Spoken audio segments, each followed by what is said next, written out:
নিঃসন্দেহে মানুষের জীবন বিধান হিসেবে আল্লাহ তাআলার কাছে ইসলামই একমাত্র গ্রহণযোগ্য ব্যবস্থা।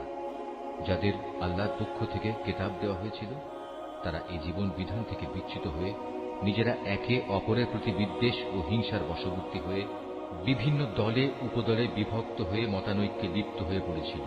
তা আবার তাদের কাছে আল্লাহর পক্ষ থেকে সঠিক জ্ঞান আসার পর যে ব্যক্তি আল্লাহর বিধান অস্বীকার করবে তার জানা উচিত অবশ্যই আল্লাহ তাআলা দ্রুত হিসাব গ্রহণকারী। যদি এসব মানুষ তোমার সাথে এ ব্যাপারে কোনরূপ বিতর্কে লিপ্ত হয় তাহলে তুমি তাদের বলে দাও, আমি এবং আমার অনুসারীরা সবাই আল্লাহর কাছে আত্মসমর্পণ করে নিয়েছি। অতঃপর যাদের আল্লাহর পক্ষ থেকে কিতাব দেওয়া হয়েছে এবং যারা কোনো কিতাব না পেয়ে মূর্খ থেকে গেছে তাদের সবাইকে জিজ্ঞাসা করো, তোমরা কি সবাই আল্লাহর কাছে আত্মসমর্পণ করেছ? হ্যাঁ, তারা যদি জীবনের সর্বক্ষেত্রে আল্লাহর আনুগত্য মেনে নেয় তাহলে তারা তো সঠিক পথ পেয়েই গেল। কিন্তু তারা যদি ঈমান থেকে মুখ ফিরিয়ে নেয় তাহলে মনে রেখো, তোমার দায়িত্ব হচ্ছে কেবল আমার কথা পৌঁছে দেয়া।